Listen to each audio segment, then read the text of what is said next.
Welcome to the Personal Finance Podcast for Doctors.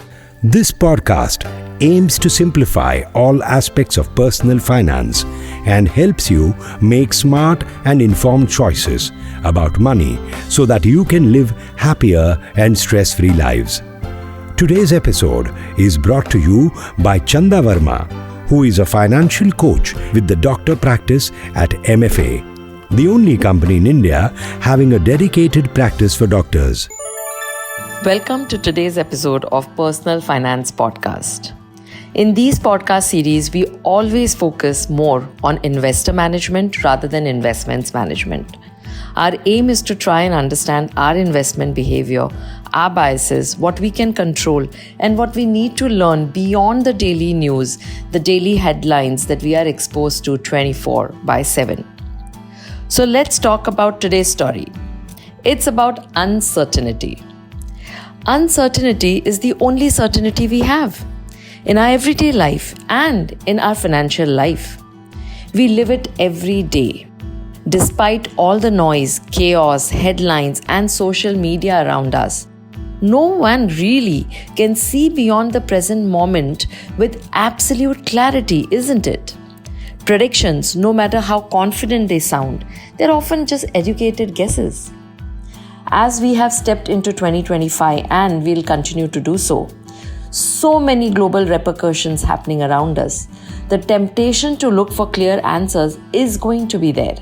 I have so many clients saying people are predicting that in another 2 months, by April 2025, the markets will tank even more. What do you think? What should I do? Here's the truth. Every path we walk on leads to infinite possibilities. Markets don't follow a straight line.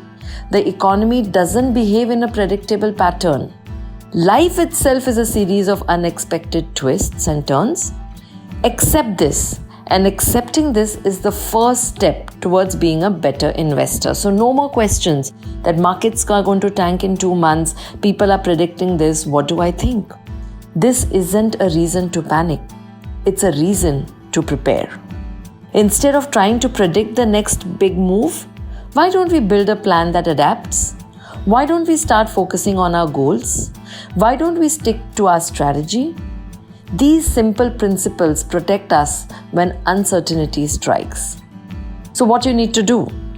Separate your financial life into 2 parts: near-term goals and long-term goals.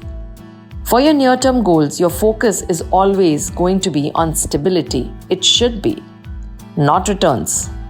No point getting greedy here when markets are going up and up, and no point fearing when markets are going down and down. Why? Because for near-term goals, your focus is on stability.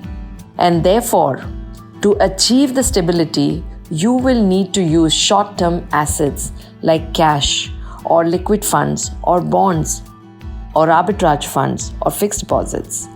Now, this is because these short-term goals are those goals or are those things for which you will need your money soon: emergencies, planned expenses, or short-term objectives. So when you invest in short-term assets, these assets will not grow much, they will not give you returns, but they will also not decline suddenly. So the purpose of this is just peace of mind, not growth. Now, let's look at the long-term side. These are your big dreams, the lifestyle you want for your family, the retirement that you want, creating wealth for your children, or long-term financial freedom. For these goals, you invest in the equity market. Equities grow over time, but they come with ups and downs. The key to benefiting from them is patience. But here's the trick. Patience only works if your short-term needs are secure. If your near-term goals are not covered, you'll panic when markets dip.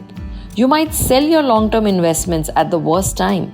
That's why balancing short-term stability with long-term growth is very, very essential.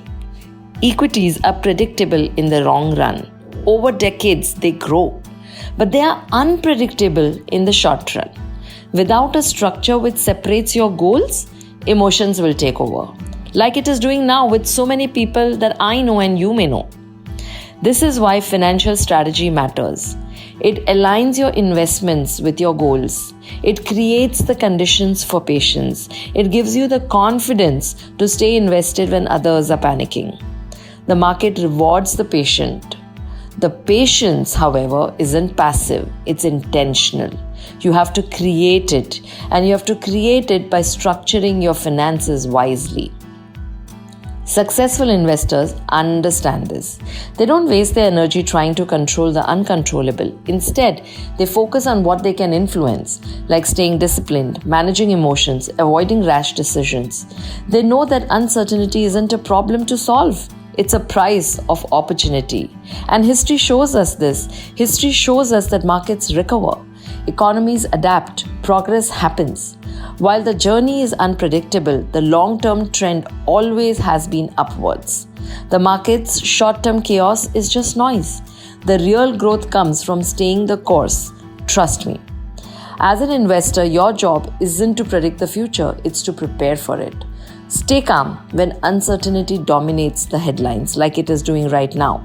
To focus on what truly matters, your goals, your discipline, and your long-term plan is the only thing that you need. So, embrace uncertainty. It isn't your enemy. Adapt to it. Move forward despite it. And that's how you will win this investing game, this game of patience. I hope this helps. Take care. Thank you for listening in. God bless. You were listening to the Personal Finance Podcast for Doctors with Chanda Verma. If you find this podcast relevant and interesting, do share it with other doctors as well. It will be great if you leave a review, share, like and subscribe. You could also let us know if there is any specific topic that you would like us to cover. For any queries or help, you can get in touch with MFA's Doctor Practice Team at 892-800-6140.